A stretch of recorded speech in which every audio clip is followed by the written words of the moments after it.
Kepada Pak Riki selaku pengampu mata kuliah Pancasila dan teman-teman sekalian, pada kesempatan kali ini saya dan rekan-rekan saya ingin mempresentasikan hasil kerja kelompok kami.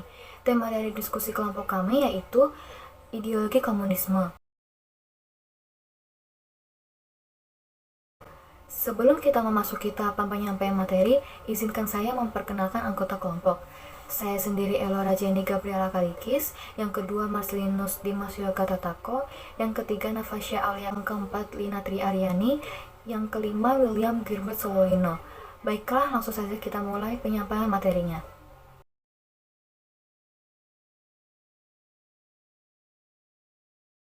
Definisi komunisme adalah ideologi yang berkenaan dengan filosofi, politik, sosial, dan ekonomi yang tujuan utamanya terciptanya masyarakat komunis dengan aturan sosial ekonomi berdasarkan kepemilikan bersama alat produksi dan tidak adanya kelas sosial, uang, dan negara.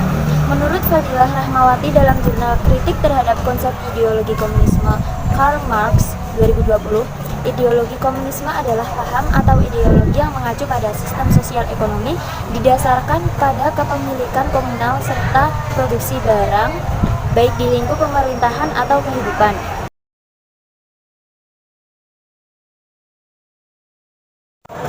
Ciri-ciri ideologi komunisme dalam buku Ajar Pendidikan Pancasila dan Kewarganegaraan, Panduan Kuliah di Perguruan Tinggi 2021, karangan Zulfikar Putra dan Haji Farid Waji. Ideologi komunisme memiliki 5 ciri, yakni 1. Komunisme mengajarkan tentang teori perjuangan kelas. Artinya, penganut komunisme akan memperjuangkan kelas atau kelompoknya. Contoh, kaum proletariat yang melawan kaum kapitalis atau tuan tanah. 2. Biasanya penganut komunis adalah ateis. Penganut komunis biasanya ateis karena menganggap Tuhan tidak ada, sehingga mereka tidak beriman kepada Tuhan. Nomor 3. Kepemilikan barang menjadi milik bersama. Salah satu ciri yang paling dikenal dari komunisme adalah kepemilikan barangnya secara komunal atau umum.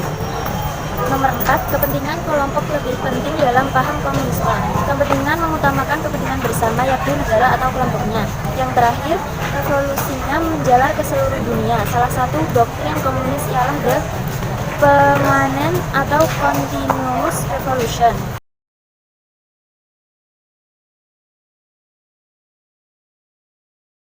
Selanjutnya, pengaruh di Indonesia. Secara umum, masyarakat Indonesia sangat menderita dengan kehadiran komunisme. Pemberontakan G30 SPKI termasuk salah satu penyebab jatuhnya rezim Soekarno Orde Lama. Hal ini berbalik dengan rezim Soeharto atau Orde Baru, di mana paham komunisme dan logonya dilarang dengan jelas, termaktub dalam ketetapan MPRS nomor XXV MPRS 1966. Pada saat ini, era reformasi, isu komunisme mengemuka lagi, semakin lama semakin masif isunya di tengah masyarakat. Mulai dari isu pemerintah harus minta maaf pada korban tragedi tahun 1965, dan terdapat masih banyak isu lain yang beredar. Namun, inti dari isu tersebut ingin menunjukkan bahwa paham komunis bangkit setelah dikubur dan diharamkan di Indonesia sejak tahun 1966. Beberapa pengaruh lainnya. Pertama, arah sistem pendidikan nasional Indonesia 1950 hingga 1965. Pedagogi kritis memandang bahwa pendidikan tidak lepas dari kekuasaan dan kepentingan politik. Kedua, pengaruh komunikasi sosial dan pembinaan kesadaran bela negara terhadap perkembangan ideologi komunis di wilayah Kodim 0418 Palembang. Indikasi ini terlihat dari beberapa data dan fakta yang muncul beberapa waktu yang lalu, di mana ada upaya dan gerakan walaupun atas nama yang berbeda, akan tetapi jelas membawa ruh dan metode yang jika kita telisik lebih dalam adalah penjelmaan dari ideologi komunis masa lalu. 3. Pengaruh radikalisme Timur Tengah di Indonesia. Di sepanjang sejarah Islam Nusantara, fenomena fundamentalisme dan ekstremisme terasa mengejutkan banyak pihak. Orang bertanya-tanya, mengapa di tengah arus utama Islam yang moderat di Indonesia, utamanya NU dan Muhammadiyah, muncul sekelompok muslim sebagai teroris? Penjelasannya tentu melibatkan berbagai faktor dengan banyak dimensi yang kompleks. Keempat, pengaruh haji terhadap politik Islam di Indonesia tahun 1900 hingga 1945. Perjalanan ibadah haji telah memberikan warna sejarah baru bagi perjuangan Indonesia dalam melawan kolonialisme. Salah satunya ditunjukkan dengan munculnya organisasi-organisasi politik Islam dalam kurun waktu 1900 hingga 1945 Masehi. Aktivitas ibadah haji memengaruhi sikap dan organisasi politik dengan munculnya organisasi-organisasi politik.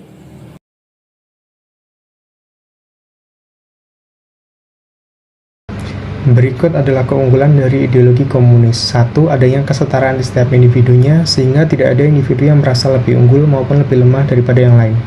Yang kedua, biasanya tidak pernah terjadi krisis ekonomi maupun kelaparan. Hal ini dikarenakan pemerintah telah mengatur masalah-masalah ekonomi dengan sistem terpusat, sehingga masyarakatnya hanya tinggal mengikutinya saja. Ketiga, pemerintah lebih mudah mengatur angka pengangguran hingga inflasi. Keempat, pemerintah yang menjadi penentu perencanaan kegiatan produksi sehingga pasar dalam negeri dapat berjalan dengan lancar karena pengendali hanya satu sehingga tidak ada perbedaan pendapat saat mengatur perencanaan kegiatan.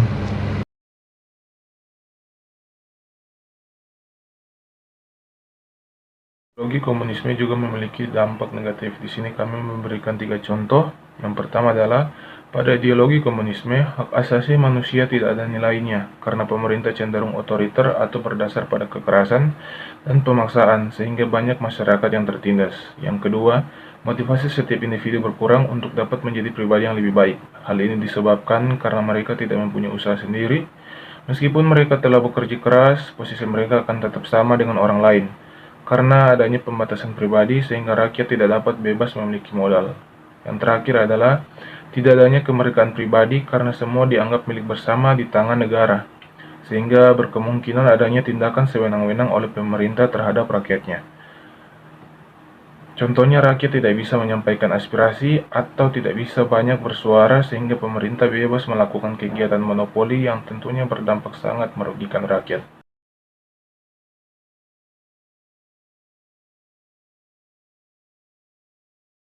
Dan yang terakhir ini adalah sumber-sumber dari diskusi kelompok kami. Sekian hasil presentasi dari kelompok kami. Saya pribadi dan mewakili rekan-rekan saya mengucapkan terima kasih.